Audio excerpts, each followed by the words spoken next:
Hello, welcome to my home. This is Create with These Old Hands. And I met a lady in a craft fair a few weeks ago who asked me specifically if I could to embroider a beetle for her son. So that's the project for today. We're going to be using long short stitch, a split stitch, and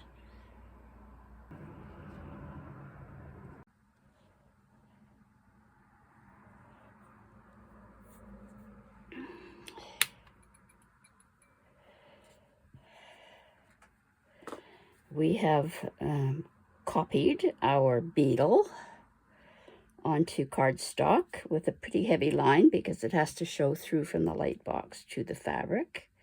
We're going to tape that down. We're going to tape down our fabric as well so that it cannot shift while you're copying it. Turn on your light box, turn off your light so that you can see through there. I am using a Friction pen, which dissolves with heat. We're going to be covering up everything, so you could, in fact, use whatever you want. And I'm going to trace and pull our pattern.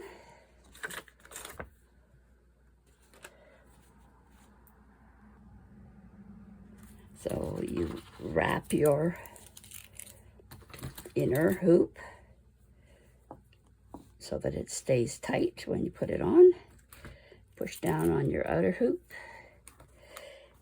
and just make sure that everything is well within the boundaries of here so that you don't accidentally sew onto this fabric, and tighten it down.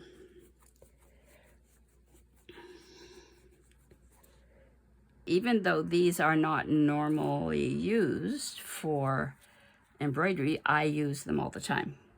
So this is my regular embroidery floss, and I will layer it with something shiny or something just because I think that these beetles have kind of a shine. Some of them that I've seen have kind of a shine to them. So whether I use this one or this one, whether I use the brown, green, or the blue-green shades, I will still put some shine on at the end. So they'll go off to the side. So I think I'm going to start out using pearl, and pearl comes in more than one thickness. This is the fine one. I think it's a 12, I believe. And pearl, because it's slightly bigger, you sometimes need a little help keeping the end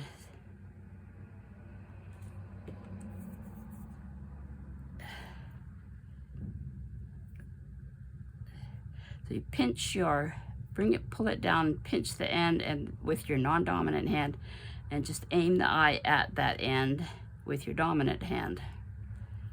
Let's see how many tries it takes us. Pearl is a little harder to thread. Twice, we can do that, okay. We're going to start off with what's called a waist knot. This whole center is all going to get covered. So you just tie a big old knot in the end. And you go, this is going to get cut off. So waist knot and then 2 small stitches. Don't go down the same hole, go right next to it so they're tiny.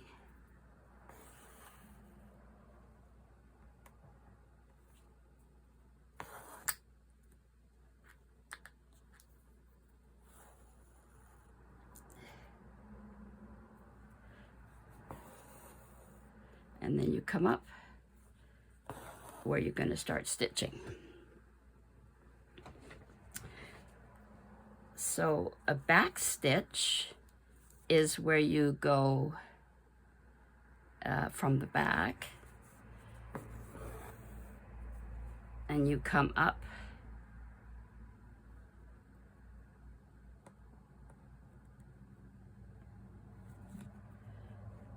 and normally in a back stitch you would go down in this very same hole that you came up in, but we're not going to do that. We're going to do a split stitch, so I have to come down in the middle of that stitch, which was very tiny.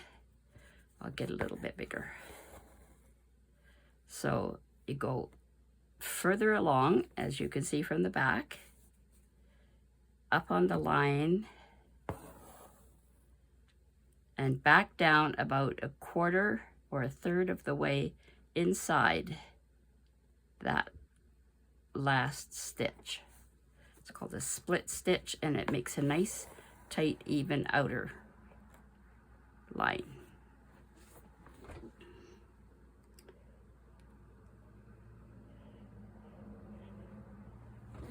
So I'm going to go ahead and stitch all the way around this. You can pause this if you want to and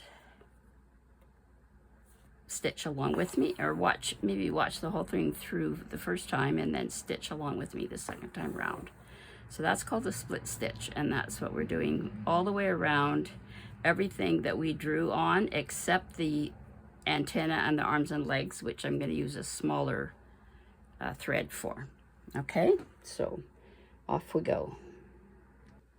You can see that I need to turn a corner here, so I need to make smaller stitches when you're going around a corner. So it's probably almost half the size of what it was before.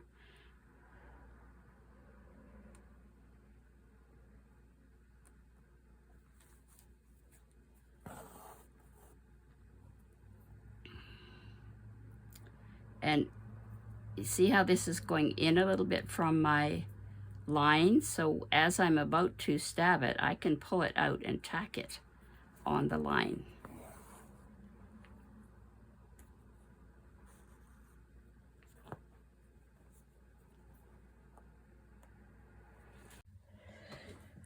So I've done all the way around in a split stitch. The back looks very similar.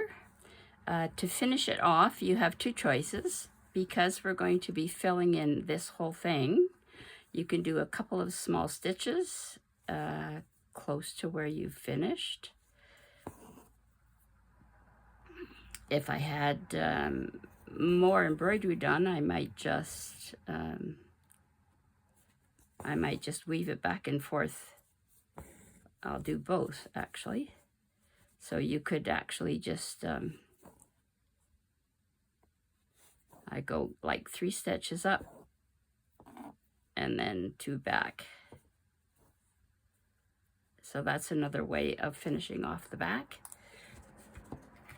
the end of your stitching. We're going to take out our waist knot now, and that now has no knots anywhere. So I'm going to do the legs next before we start filling in the body.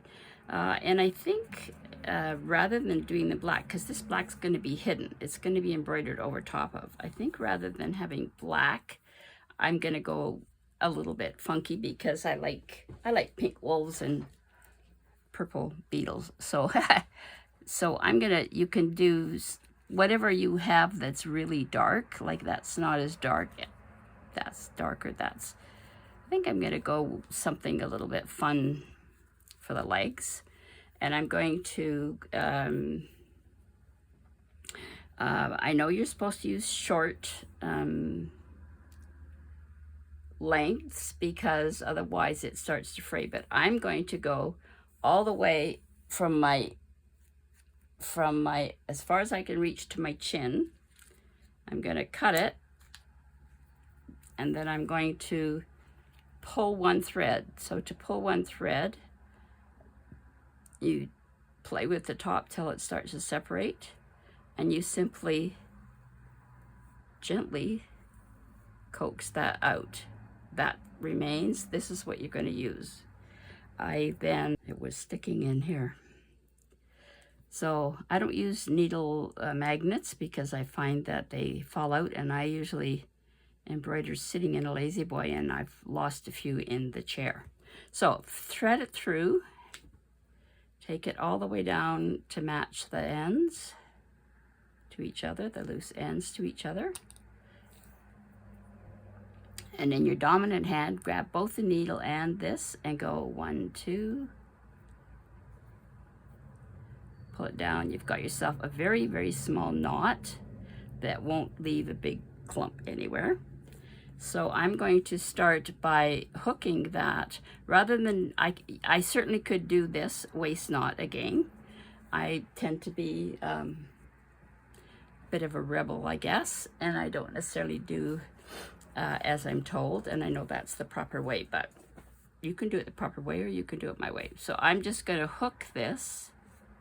So I have to find out where my leg comes out. I'm going to hook this underneath and then thread it through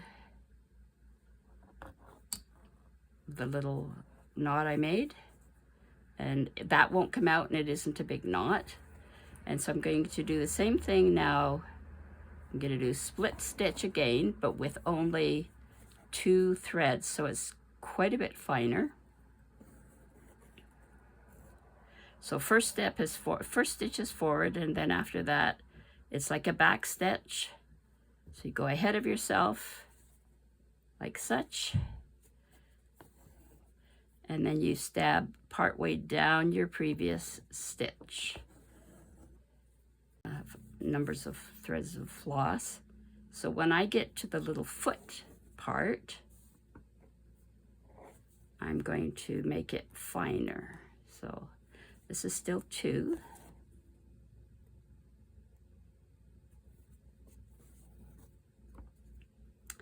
And because this is a heat sensitive pan, I don't have to necessarily cover it all. I can, because I did up here, I didn't go as far down as that, and it will disappear with ironing. Okay, so now I'm at the crux of where it's gonna break off into fingers and toes, I suppose you could call it. So I'm gonna turn it over.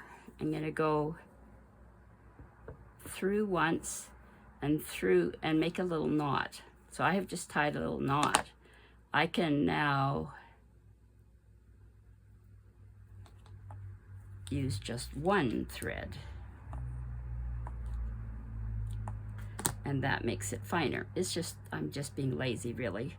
I could end it and start it again, but so now that I have a single one, it's going to look finer, and I like the idea of it being more accurate. A little harder to stab a single thread, though, I will say that.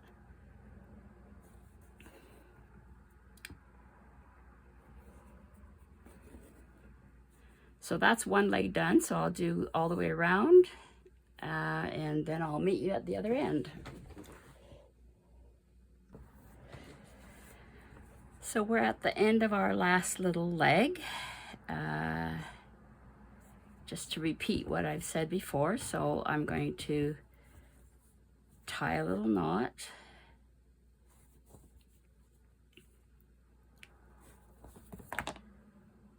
Cut 1 so that I'm only working with 1.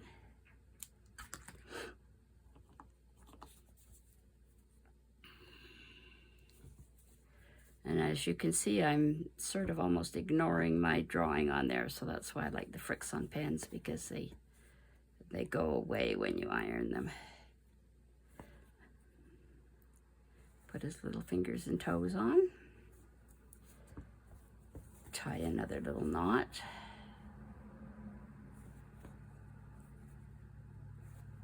Two, 3 back and 2 forward.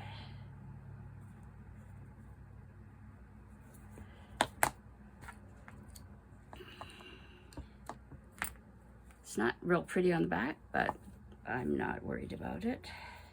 As long as the big thing is that you don't travel, you don't just go from this one to this one, you wrap it around the next one rather than having long stretches of loose. So we're going to switch now to our fill. I think I'm going to do sort of a green undertone with blue over the top. and I'm just choosing the bluey green rather than the yellowy green colors. I don't like bobbins. I prefer them in the skein, but when I buy things in thrift stores, they're usually in bobbins, so I have to deal with the kinks that comes from having it on a bobbin, but I much prefer leaving it like this. Very much prefer that. So you see how these little kinks are in there? It just makes them want to knot more. So I'm going to do this 3, actually 4. So I have to do this twice and fold it. So I'm taking 2 single ones out, and then I'm going to put them together. I usually do my thread painting, for want of a better name. We now have them both threaded. I'll line them up.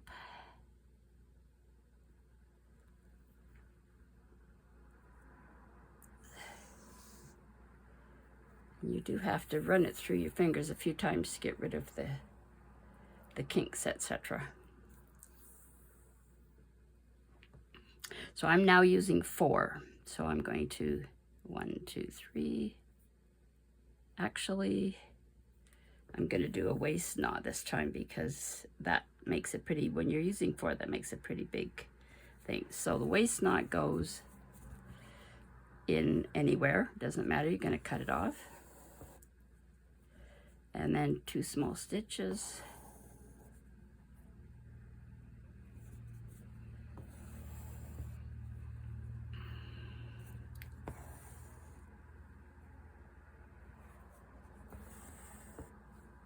Get rid of the waist knot. And away you go. So when you're doing long short, you want to always remember to line up the center. So you start, I'm going to start in the center. You could actually, maybe I will just for today, you could actually draw a line down the middle. So from the top of his nose to the bottom of his bum.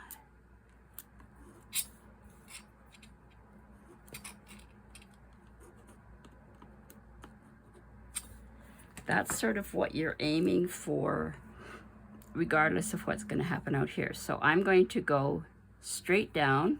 So I'm going to do parallel to that, and I'm going to go over this outside that I have framed it in, because that's what's going to make the edge crisp, is going over this outside.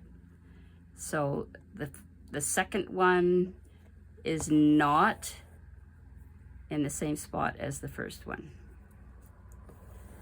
The third one is not in the same spot as the second one. So I'm lining it up. Now I do realize that I've got space in there. You can go back afterwards and fill in these spaces.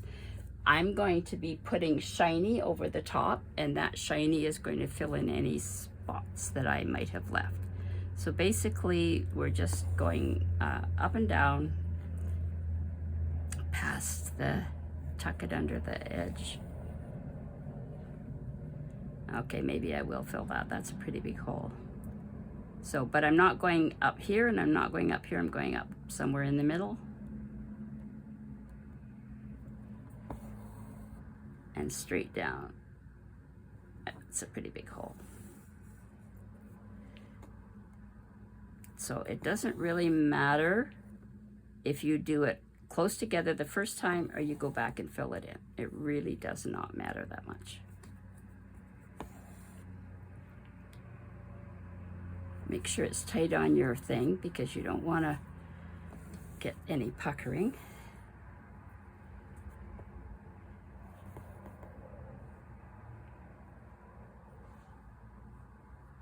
So as you can see, I'm going a little bit crooked here. That is not straight up and down, right?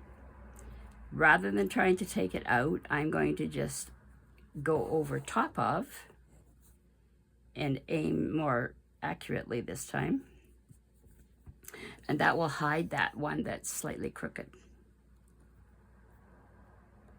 So we're gonna always start from the middle and work out. I'm not used to using 4. I'm not really crazy about using 4. But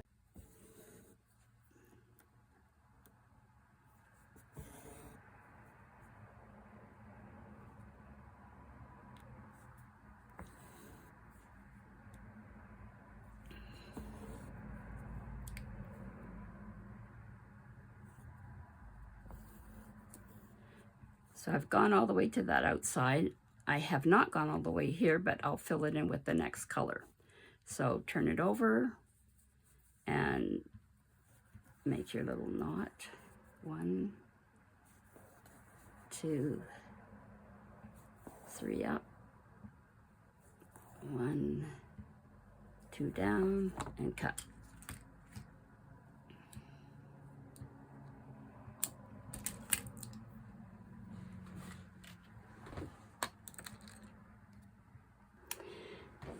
I'm not real crazy about the look of how chunky it is with 4.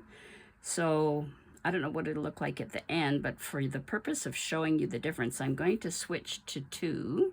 So I made it twice as long, folded it in half, tied the knot, same as usual. I'll do my waist knot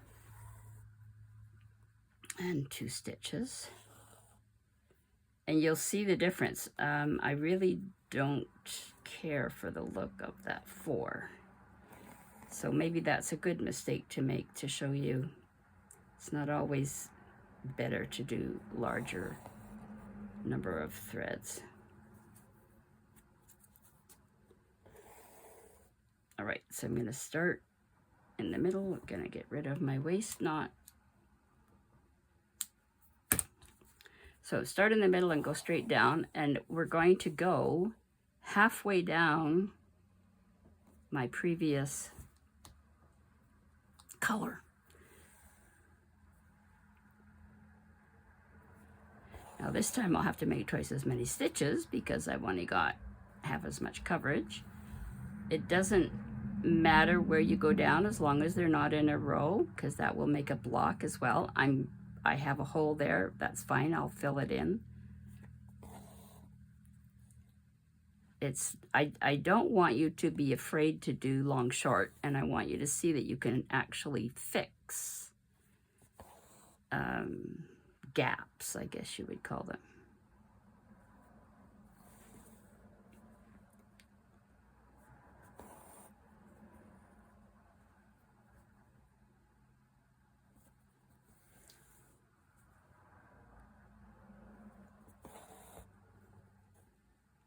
So I'm laying it down because I'm starting to go a little off center, see that?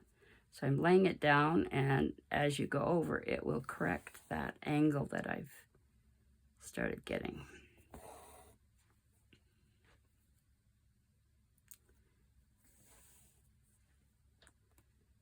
And even though these are quite long, they're going to be half covered by the next layer. So if you make them the length you want them to be, that's going to get divided in half, right? The long short.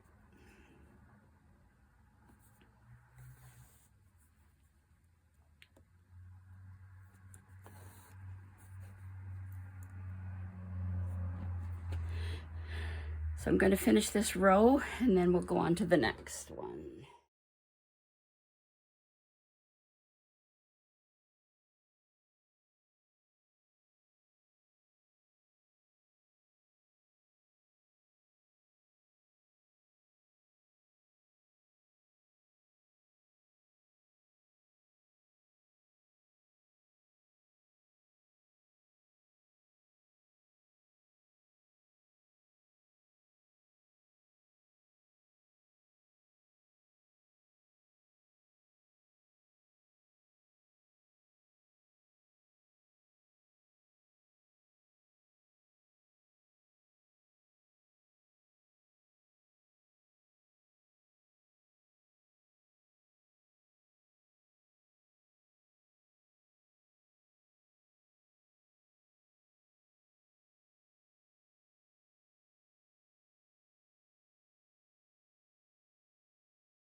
I hope that you enjoyed learning today. This little fellow, I think he's kind of cute. I don't know what size you want to do him in, but he'll probably end up to be a Christmas decoration, I would think. Weird Christmas decoration. Maybe not. Anyway, I hope that you learned something, and if you did, if you wouldn't mind, it would make me very happy if you would hit the like button. That way others can see it more often. Thank you very much for coming, and we'll see you another day. Bye for now.